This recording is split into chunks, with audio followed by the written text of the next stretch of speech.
How is Gen Z or us young generations, we are engaging with foreign policy? What do you think is the role of media? Earlier even I feel that, as we were growing up, there was an age when people used to think that diplomacy and foreign policy, these conferences and all, it's all very boring. It's all boring stuff. Why should we'll watch cartoons or some movie or series. Literally. But now people are, the topics of conversation itself, it's not movies, it's not some film star, it's about S.J. Shankarji, or it's about India's policy at G20, or what are the challenges, etc. So, foreign policy and diplomacy has become really interesting these days. And I think social media obviously has a prime role to play in what is happening right now. What do you think are the other ways that we, as the young leaders or the young minds, can influence foreign policy?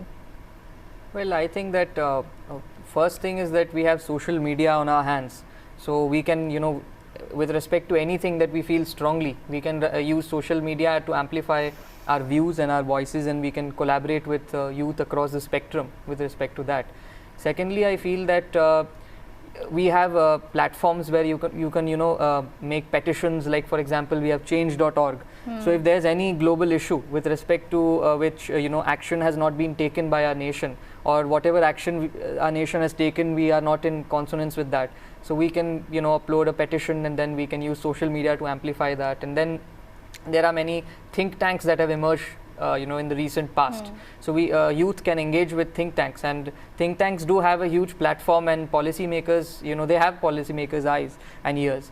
So we can, as youth, we can also express ourselves through these think tanks and these things. And at the same time, I believe that there are consultations also that are held, and with social media around, we are in contact, we are in constant touch with our policy makers. So if anything is there, we can obviously we can mail them, or we can just message them, or we can tag them with respect to whatever we want to say, and we can give our views, and they are very responsive these days. So I think these are a few ways in which we can, so we have great power at our hands, and I think we should responsibly use it. Right.